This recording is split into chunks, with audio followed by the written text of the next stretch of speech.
एक गोष्ट मी आपल्याला सांगतो. बाकीच्या आधी जर का मुख्यमंत्र्याच्या मुलाची सीट जाहीर झाली असती, बाकीच्या उमेदवारांना असं वाटलं असतं की मुख्यमंत्री फक्त आपल्या मुलाचं बघतायत, आमचं काय. मग कुठलाही मुख्यमंत्री, कुठलाही एकनाथ शिंदेऐवजी कोणीही असता तर त्यांनी हेच केलं असतं की आधी बाकीच्या ज्या जागा आपल्या आहेत, सिटिंग जे आपले खासदार आहेत त्यांच्या जागा सोडून घेणं आणि मग शेवटी आपला स्वतःचा विचार करणं हे स्वाभाविक आहे ना. आणि मी आदरणीय उपमुख्यमंत्री देवेंद्रजी फडणवीस यांचं मनापासून आभार मानतो.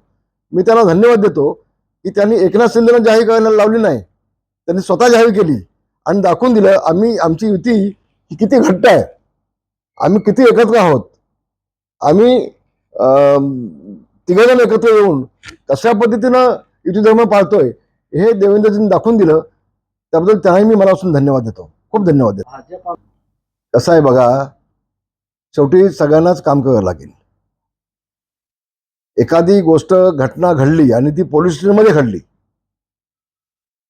एक जबाबदार लोकप्रतिनिधी आपण असतो, आपण कसं वागलं पाहिजे. सत्ता आपली आहे, सरकार आपले आहे, मुख्यमंत्री उपमुख्यमंत्री आपले आहेत. उद्या त्यांनाही आपण अडचण टाकतो याचं भान प्रत्येकाला हवंय. मग अशा वेळेला तिथला खासदार म्हणून जर एखादी भूमिका घेतली तर ती पक्षाच्या विरोधात नव्हती, त्या वैयक्तिक माणसाच्या विरोधात होती. याबाबतचं भान सगळ्या मंडळींनी ठेवलं पाहिजे असं माझं प्रामाणिक मत आहे.